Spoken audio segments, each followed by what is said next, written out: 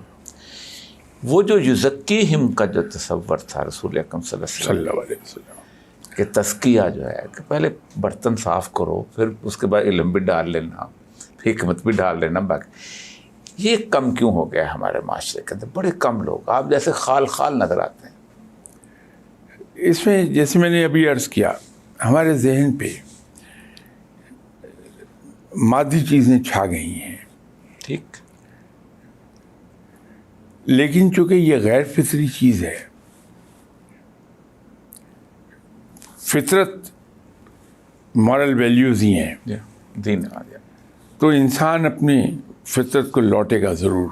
کل شین یرجع الی فطرت، تو یہ وقتی چیز ہے، اس کو اگر ہم قبول کر لیں کہ یہ ہونا ہی تھا، اگر ہمیں اس طرح کی ٹرانزیشن کرنی ہے تو یہ اس کا ایک ڈاؤن سائڈ ہے جو ہمیں آنی تھی، وہ آ گئی ہے۔ لیکن جو ہی ہم ایک مقام پہ پہنچتے ہیں یہ معاملات درست ہو جائیں گے۔ آپ دور مت جائیے، یورپ نے اسلام کا جو اخلاقیات کا سٹینڈرڈ ہے اس کو ایڈاپٹ کیا ہوا ہے، بالکل کیا، اس نے عقائد نہیں لیے ہیں، ویلیوز لے لی، اس نے اسلام سے وہ ویلیوز لے لی ہیں، اور وہ اس نے ایسے ہی نہیں لی ہیں، وہ کنونس ہوا ہے کہ یہ وہ ویلیوز ہیں جو ایک انسان کو انسان بناتی ہیں، معاشرہ آپ تخلیق کرتے ہیں۔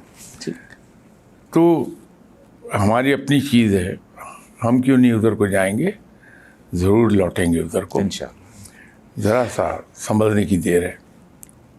شاہ صاحب، ایک انڈیویجول دعا آپ سارے لوگوں کو دیتے ہیں، آخر میں چاہوں گا کوئی ایسی دعا، کوئی ایسا وظیفہ، کوئی ایسی چیز وہ اجتماعی طور پر اس قوم سے پشمردگی ختم کرے، اس قوم کو امید دلائے، وہ ایک اجتماعی جو ہوتا ہے نا کہ اکٹھے سب کو جو اس راستے، اس میڈیم کے ذریعے لوگوں کو مل سکے۔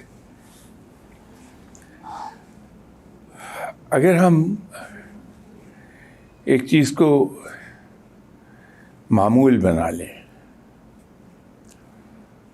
کہ صبح اور شام، جاگنے کے بعد، فجر کے بعد اور سونے سے پہلے، عشاء کی نماز کے بعد، ہم صرف ایک چیز پڑھ لیں، وَهُوَ الرَّحْمَنُ الرَّحِيمُ، وَهُوَ الرحمن الرحیم، 1100 ٹائمز، ٹھیک، یہ اتنا اطمینان ہمیں دلا دے گی کہ جب ہم اس کو مسلسل پڑھتے رہتے ہیں کچھ عرصہ، ٹھیک، اس کے ذریعے سے انسان کے اندر ایک ایسا بڑاپن پیدا ہوتا ہے کہ وہ تمام چیزوں کو بڑی آسانی سے ایبزارب کر لیتا ہے، اور خاص طور پہ دوسرے لوگوں کی زیادتیاں اس کو پریشان نہیں کر پاتی ہیں۔ وہ اس کو، جس کو ہم کہتے ہیں کہ he'll take it in stride، ٹھیک، ٹھیک، بالکل ٹھیک، سکون میں وہ اسٹرائڈ میں لے لے گا اسے، اور اس کا نتیجہ یہ ہوتا ہے کہ اتنا سکون ہو جاتا ہے انسان کے اندر کہ کوئی چیز بری لگتی ہی نہیں۔ سبحان اللہ، بہت بہت شکریہ شاہ صاحب، آپ نے کرم کیا، عنایت کی۔ ناظرین، یہ ایک عہد تھا، اور یہ ایک عہد ہے جو ہم جس میں زندہ ہیں، اور یہ شاہ صاحب کا عہد ہے۔ بہت خوش قسمت ہیں وہ لوگ جو ان سے مستفیض ہوتے ہیں۔ اللہ تعالیٰ اس معاشرے کو ایسے بے شمار لوگوں سے بھر دے تاکہ ہم اطمینان، سکون اور امن کی زندگی گزار سکیں، اور آخرت میں سرخرو ہو سکیں۔ اجازت دیجیے، اللہ نے کے بعد۔